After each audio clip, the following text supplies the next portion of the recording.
Good morning friends.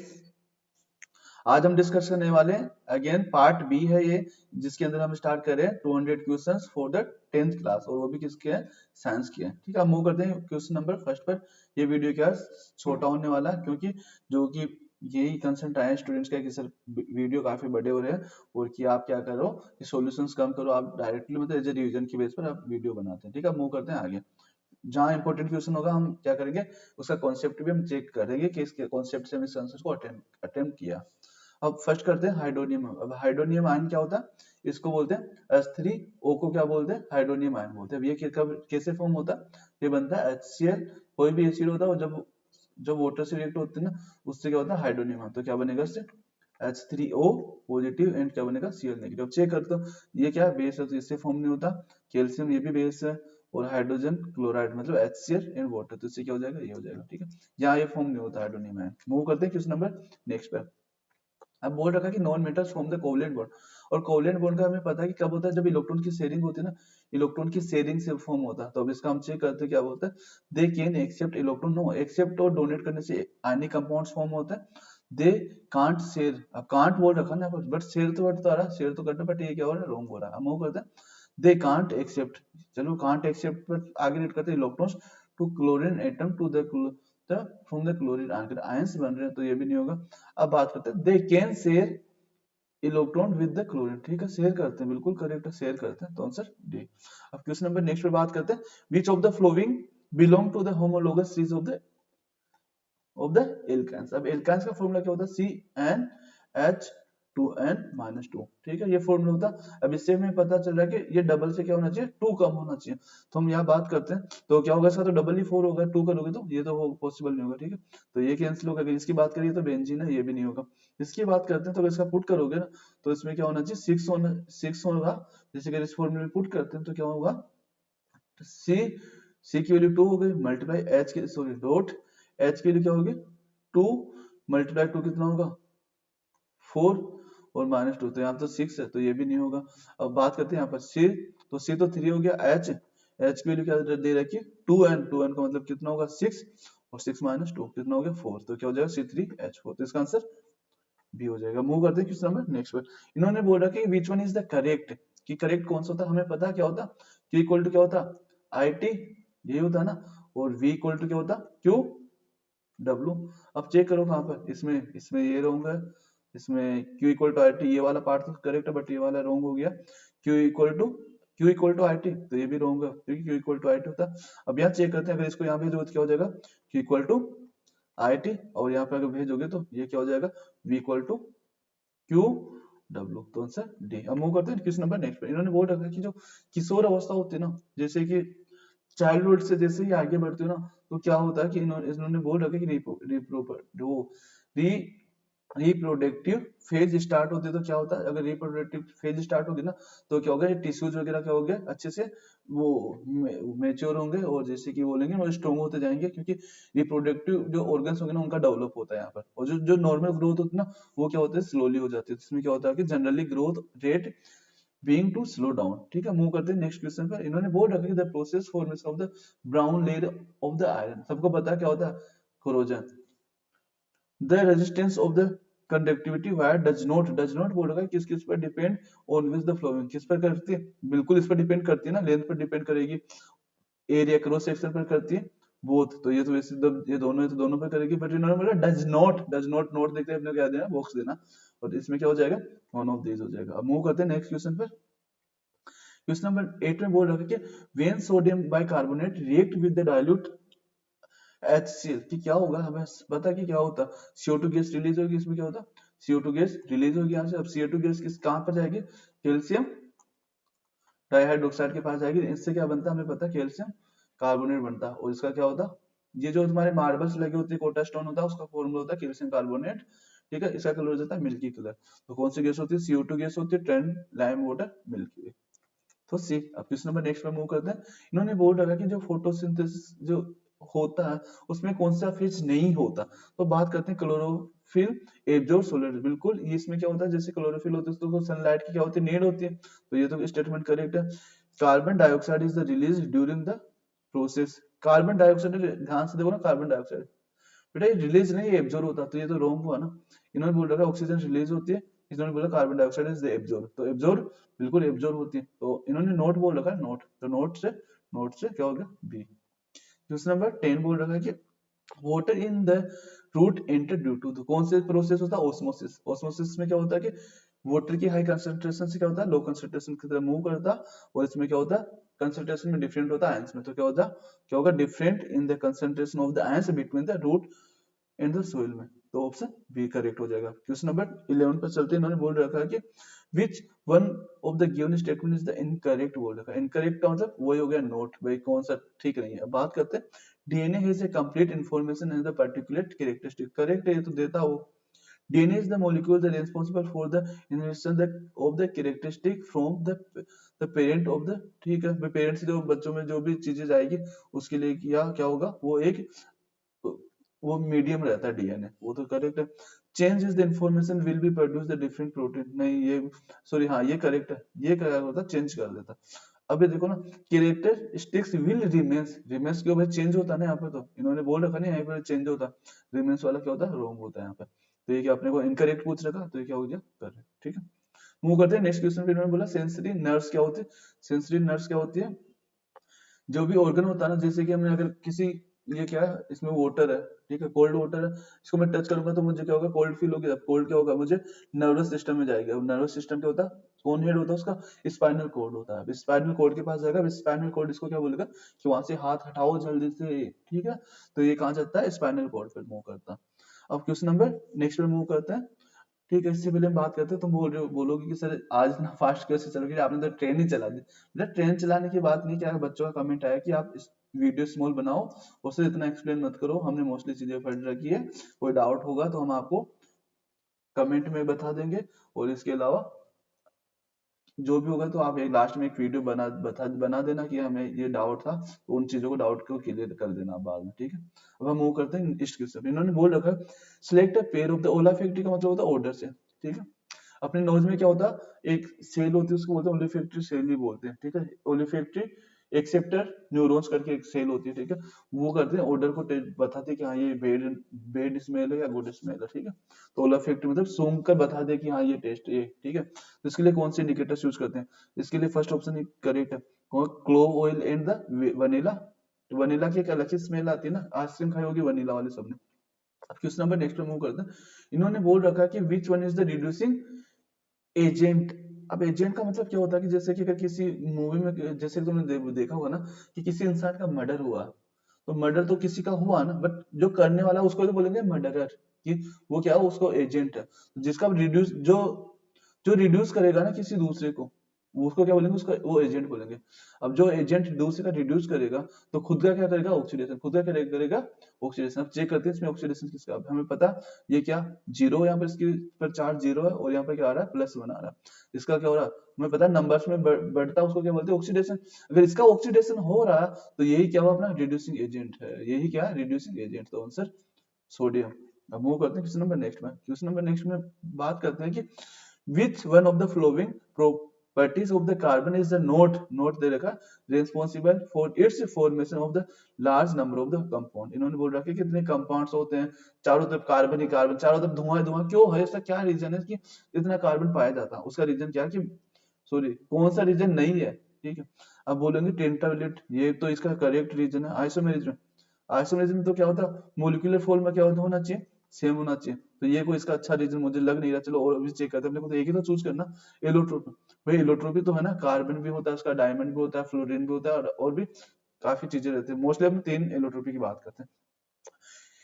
इन्होंने बोला केटिलेशन, इसका मतलब होता है चेन फॉर्मेशन करने की जो कैपेसिटी होती है भाई चेन, इसका टेट्रावेलेंट है तो क्या होता है चेन बनाते जाता है आगे से आगे, तो इसका आंसर क्या आ जाएगा बी जाएगा, क्योंकि इतना कुछ खास नहीं, क्योंकि ये तो अदर एलिमेंट्स भी शो करते हैं, इसमें तो क्या फॉर मॉलिक्यूल फॉर्मूला सेम होना चाहिए, उसके तुम 3D स्ट्रक्चर्स या उसकी साइज कुछ भी बना सकते हो, जैसे कि हम बात करें इसकी, ये क्या हो ब्यूटेन, अब इसको मैं ब्यूटेन इसको ऐसे भी बना सकता हूँ, ये भी तो ब्यूटेन है ना, तो ये आइसोफॉर्म है, अब इसको मैं अदर एलिमेंट लूंगा ना तभी वो चेंज कर सकते हैं चीजें, ठीक है। अब मूव करते हैं क्वेश्चन नंबर नेक्स्ट में, इन्होंने बोल रखा है कि टू प्लान्स क्या कर रखा है सीरीज में एड कर रखा इस वे में। अब मुझे बताओ कि अगर यहाँ से आई करंट जाएगी ना, तो यहाँ से भी तो आई करंट जाएगी ना, अगर मैं इसको इस वे में लेता ना मैं, जैसे कि ये वाला हो गया, ठीक है। ये अब यहाँ तो क्या जाएगी, I1 जाएगी अगर यहाँ आई आती तो, ठीक है, और यहाँ जाएगी I2। बट सीरीज में तो क्या होगा, दोनों आई सेम होगी, तो इसका आंसर क्या है, जो जाने वाला सेम है ना, तो क्या हो जाए आंसर बी। अब मैं बात करता हूँ, अगर यहाँ वोल्टेज की बात करूँ ना, जैसे कि मैं बोलूँ इस पर V वोल्टेज होगा और इस पर क्या होगा, V2 वोल्टेज होगा, तो यहाँ पर क्या होगा, वोल्टेज डिफरेंट डिफरेंट होगा, ये दोनों क्या होंगे, डिफरेंट डिफरेंट होंगे, ये क्या होंगे, डिफरेंट डिफरेंट होंगे। अब मैं यहाँ पर क्या बोलूँ, अगर यहाँ करंट की बात करूँ ना, I1 और I2 की, तो यहाँ पर क्या होंगे, डिफरेंट डिफरेंट होंगे। बट अगर मैं यहाँ पे क्या करूँ, यहाँ पे एक वोल्ट मीटर लगा दूं, इसके लिए क्या करा मैंने, बोला इसके लिए क्या हुआ, वोल्टेज क्या V1 है, उसके लिए क्या करते हैं, वोल्टेज V2 है, तो क्या होगा, तुम बोलोगे sir V1 equal to V2। Understand. इसी यही कारण है कि अपने घरों के अंदर क्या होता है, पैरेलल कॉम्बिनेशन रखा जाता है कि सभी अप्लायंस को क्या होता है, वोल्टेज सेम मिले। इसीलिए तो जो जो भी मोस्टली अप्लायंस होते हैं ना, वो क्या होता है 220 टू 240 वोल्टेज की होती है, ठीक है। अंडरस्टैंड। मूव करते हैं नेक्स्ट क्वेश्चन पे। बोर्ड रखा है कि डायग्राम में जो प्रोसेस दिख रखा है वो कौन सा करेक्ट है इसमें से। तो तुमने सुना होगा कि जब जब धूप होगी तो उसमें से क्या होता है, वाटर निकल जाता है पतों से, जिसको बोलते हैं फोस्फोसर्जन बोलते हैं, हिंदी में क्या बोलते हैं, फोस्फोसर्जन, और इंग्लिश में बोलते हैं ट्रांसपेरेंट। इसमें क्या होता है कि तुमने बचपन में क्या होगा, जो भी सीरीज वगैरह होती है ना, उसमें क्या होगा, जैसे सिंपली एग्जांपल लेते हैं, अगर कोक को या जूस कोल्ड ड्रिंक वगैरह लेते हैं, तो क्या होता है, अपने को एक स्टॉक में मिलती है, स्टॉक से अगर हम सकिंग करते हैं ना, तो क्या होता है, लिक्विड ऑटोमेटिकली ऊपर आने लगता है। हम जितना फास्टली सकिंग करेंगे, लिक्विड इतना ही फास्टली मूव करेगा। तो इसका आंसर क्या हो जाएगा, बी हो जाएगा। अंडरस्टैंड। क्योंकि ये क्रिएट करता है सक्शन के थ्रू। अब क्वेश्चन नंबर इस पर बात करें, इसका हमें पता है कि वोटर है, वोटर किस में ब्रेक डाउन होते हैं इलेक्ट्रोलाइसिस के ड्यूरिंग H2 एंड O2 में। अब ये बनता है एनोड पर, ये इस पर पॉजिटिव चार्ज होता है, तो ये बनता है कैथोड पर, ये कैथोड पर, ये बनता है एनोड पर, सभी को पता है यहाँ तक। अब यहाँ पे मास की बात कर रहे हैं, मैंने बोला कि इसका 1 मोल लिया, तब मैंने क्या किया, यहाँ पर कितने मोल लिया, कितना वॉल्यूम बनेगा, इसका बनेगा 1, और यहाँ पर बनेगा 1/2, ठीक है। अब हमें पता है इसका मास कितना होगा, 1 हाइड्रोजन का कितना होता, 1, तो 2 है, तो 1 × 2 कितना, टोटल 2। इसका हमें पता कितना, O2 का कितना होता 32, बट बन कितना रहा, हाफ, तो हाफ कैसे निकालोगे, 1/2 × 32 कितना, 16। अब इसको सोल्व करो, ये तो एम ए है, ये एम सी, अपने को क्या निकालना है, M C upon M A. Put करो वैल्यू, एम ए की वैल्यू कितनी है 2 अपॉन इसकी वैल्यू 16, इसको सोल्व करोगे तो 1/8, 1/8, 1/8। मूव करते हैं नेक्स्ट क्वेश्चन। इन्होंने बोल रखा कि commonly use as a oxidising agent. जो ये दोनों ने, दोनों ये तो क्या, काफी खतरनाक ऑक्सीडाइजिंग एजेंट है, अगर इनको ले लोगे ना, तो क्या करते हैं, सीधा एसिड में कन्वर्ट कर देते हैं, ठीक है। इतने स्ट्रॉन्ग ऑक्सीडाइजिंग एजेंट है, क्या स्ट्रॉन्ग ऑक्सीडाइजिंग एजेंट है, ठीक है। अब बात करें ऑक्सीजन, अब इसमें ऑक्सीजन है तो ये तो खुद तो दूसरों को इजीली ऑक्सीडाइज कर ही देगा, ठीक है। तो इसका ये भी तीनों तीनों तो कर नहीं सकते, तो हम चेक करते हैं कि तीनों किसमें गिवन है, और किसमें गिवन है, इसमें नहीं है, इसमें तो फोर्थ है, ये कैंसिल आउट, इसमें तो ऑप्शन हो गया सी। अब मूव करते हैं क्वेश्चन नंबर नेक्स्ट पे। अब बात करते हैं कि select the flowing compound which is the note base, कि कौन सा बेस नहीं है, तो कौन सा, ये जब भी नोट आए ना तो इसको ब्रैकेट में रखना अपना, ये ठीक है, ठीक है। सोडियम ये तो बेस है, ये बेस है, कैल्शियम हाइड्रोक्साइड बेस है, ये ये क्या न्यूट्रल है, ये क्या न्यूट्रल है, क्योंकि सल्फेट से कुछ कहां से बना होगा, ये बना होगा H2SO4 से, और सोडियम कहां से आया होगा, NaOH से। तो ये क्या हुआ, ये तो दोनों स्ट्रॉन्ग है, और इससे क्या बनेगा, न्यूट्रल बनेगा। और ये जिंक ऑक्साइड, ये क्या एम्फोटेरिक, क्या एम्फोटेरिक, और हमें पता है एम्फोटेरिक में क्या होता है, एसिड की तरह भी बिहेव कर सकता है वो, और बेस की तरह भी बिहेव कर सकता है, तो आंसर हो जाएगा सी। क्या हो जाएगा, सी। क्वेश्चन नंबर 21, इसमें बोल रखा है कि जो मिल्क होता है ना, तो मिल्क जैसे कि जनरली मिल्क कब निकाला जाता है, अराउंड मॉर्निंग में निकाला जाता है, और जो मिल्क बेचने वाले होते हैं वो 11 से 12, कहीं जगह तो कहीं सिटी बड़ी जो मेट्रो सिटीज है वहां तक पहुंचते पहुंचते उनको मतलब 12-1 बज जाते हैं, ठीक है।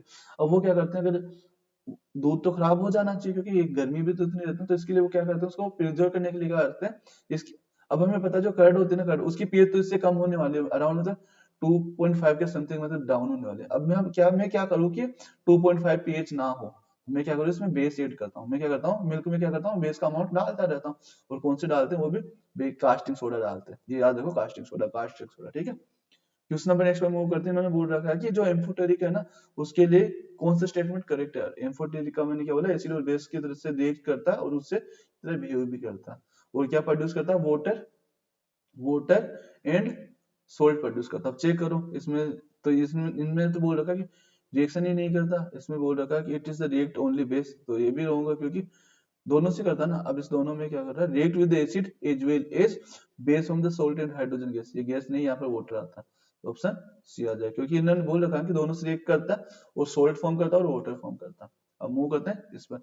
ये तो इस पर तो मुझे नहीं लगता समय एक्सप्लेन करने की नीड होगी। क्वेश्चन नंबर 24 पर बात करते हैं। इन्होंने बोल रखा है कि compared to daytime, the amount of the carbon dioxide मतलब CO2 gas released by the plants during the night time is the more। बोल रहा है कि रात को क्यों निकलती है भाई, निकलती तो दोनों टाइम में CO2 गैस, बट नाइट में क्यों ज्यादा हो जाती है, क्योंकि डे में तो फोटोसिंथेसिस के रिएक्शन फोटोसिंथेसिस होता है और फोटोसिंथेसिस में यूज हो जाती है CO2 गैस।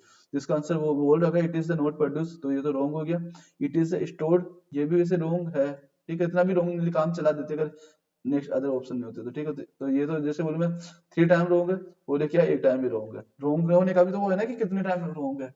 अब मैं बात करूं, major amount of the carbon dioxide produce used up for the photosynthesis during the daytime, it is a correct, so option C। Question number 25 में, सॉरी हाँ 25 में चलते हैं। इन्होंने बोल रखा है कि जो सोलेनोइड्स होती है ना, इसमें में सोलेनोइड्स होती है और एक स्ट्रेट वायर है। अब हमें पता है स्ट्रेट वायर में जो मैग्नेटिक फील्ड होता है वो कैसे होगी, जैसे सर्कुलर होगी। तो सेकंड दे रखा है इन्होंने, स्ट्रेट वायर के लिए क्या होगा, सर्कुलर। एक तो ये ऑप्शन हो गया, एक ये हो गया, तो ये दोनों तो कैंसिल आउट हो गया। इसको हम नेगेटिव अप्रोच भी बोल सकते हैं, इसको क्या बोल सकते हैं, नेगेटिव अप्रोच भी। अब जैसे कि मैंने क्या किया, अगर इसको ही मैं मोड़ दूंगा ना, तो ये क्या करेंगे, सर्किल्स पूरे ऐड हो जाएंगे, जब पास पास में सर्किल्स बनेंगे ना ऐसे सर्किल्स, तो यहाँ पर मैग्नेटिक फील्ड कैसे अपने को कैसे फील होगा कि एक स्ट्रेट लाइन में होगा। इसमें जो मैग्नेटिक फील्ड दिखता है अपने को, इससे दिखता है स्ट्रेट लाइन में, ठीक है। एक यूनिफॉर्म मैग्नेटिक फील्ड रहता है अंदर की ओर, और वो होता है स्ट्रेट लाइन, और जिससे बोलते हैं स्ट्रेट लाइन और सर्कुलर। तो ऑप्शन ए।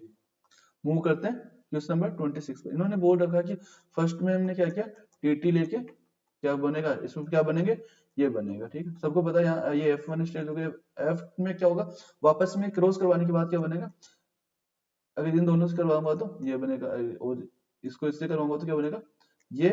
इसको वापस से करवाया मैंने, ये बन गया, और इसको करवाया तो टी टी। तो अब आप देखो ये दोनों तो सेम है और ये दोनों डिफरेंट। एक मिनट, सॉरी, यहाँ से ये बनाओ बनेगा यहाँ पे स्मॉल टी, तो चेक करते हैं तो ऑप्शन ए आ जाएगा। मूव करते हैं क्वेश्चन नंबर नेक्स्ट पर।